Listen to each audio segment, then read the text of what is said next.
Cato once suggested that politicians are not made, they are excreted. Not a vulgar word, but the imagery is less than prosodic. Be that as it may, our next speaker was on track to be a politician until he had an epiphany like 30 years ago. Let's drop in as he's pondering the possibilities and then hear all about what he opted to do instead. Let's welcome him, the poet from Apopka, Toastmaster Jordan Camenker.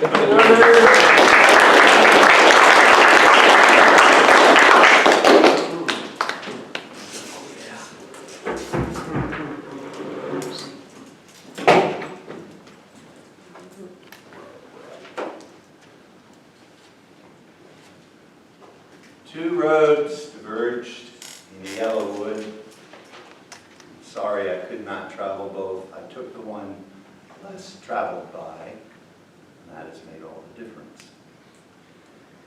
I always knew I would be a great politician. Not just a politician, but a great one. I knew it. I worked on campaigns. I took on leadership roles, starting with band, student body president, for years. So in the late 80s, I started working up to run for a state house position. In early 1988, I was driving home from an International Brotherhood of Electrical Workers union meeting with my son Benjamin. He was about a year old. This is not the boring part. And Benjamin was about a year old. There was nothing else. I had to take him with me. He was wonderful throughout my speech. We're driving home. Benjamin's conversing with me in some foreign language. And it struck me, just like that, I can be a great politician. And I can be a great dad. I can't be both. I pulled out, never ran. Kids had asked me over the years, Dad, you ought to run for this, you ought to run for that. No, I got more important. A few days ago, there was an announcement in my neighborhood. One among our tribe is about to crank out a kid. And I told them I'm going to sit down and offer advice. Keeping in mind, free advice is worth what you pay for it. Now I'm going to give you some free advice. So, having been the proud author of 4 such creatures, I thought I would share with you what I'm going to share with them. What do kids need? First of all, they need structure. They need routine. So with the rodentia, they also need their own language. So the rugrats became rug rodents, became rodentia. It's a good name. I was at home 6 o'clock every night, no matter what.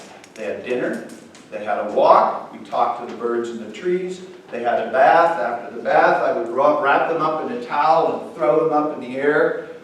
Noah in particular liked me to put him upside down near the toilet and flush it. Whatever worked. They had a certified U.S. monster check. They had a story. Structure, they needed. And then they had how's your day? This is something else kids need. They need to be heard. So the last thing they had before they went to bed, I would lie down on the bed next to each of them and say, how was your day? Tell me, what do you want to tell me? Most interesting thing, sad thing, wonderful thing? I actually had one of my sons say to me in middle school, Dad, aren't you going to do how's your day? It was that powerful that a middle school boy would ask that question. They need adventure.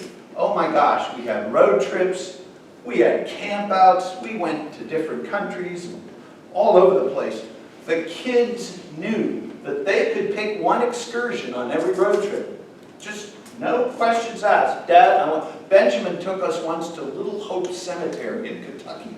What a wonderful excursion. And all the kids love to tell the story about how their father got them lost in millions of acres of wilderness in the Boundary Waters canoe area. Kids need this sort of thing. Favorites. can't have favorites. My parents had favorites. Many of the people I know had favorites.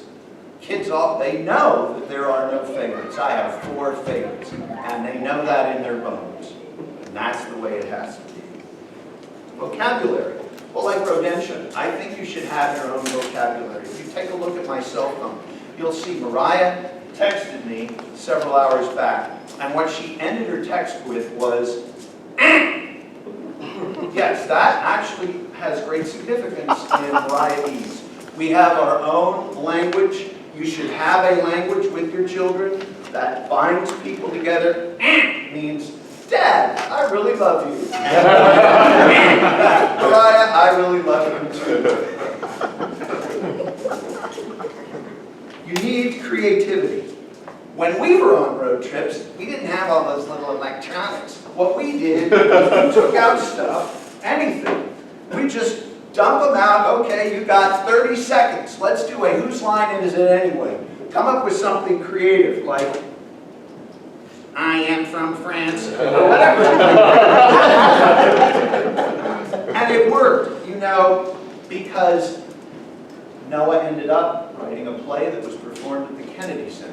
Sasha ended up winning a national oration contest.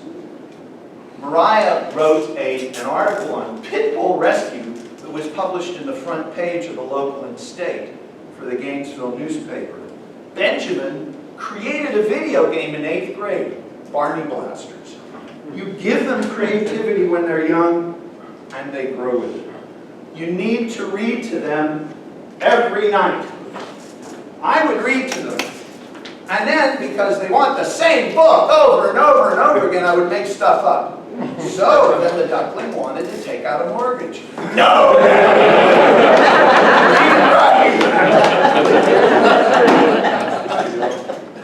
They knew, of course, that their dad was crazy. And they would give me these things.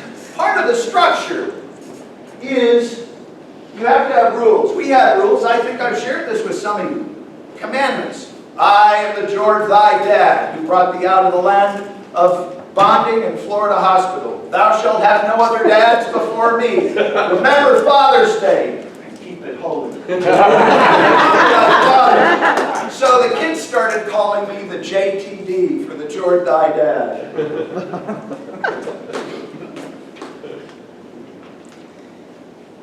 Stories. The kids should hear stories, and they should be at the heart of the stories you tell. You should be telling stories about each of them constantly. Khalil Gibran said that we are the bow and they are the arrow.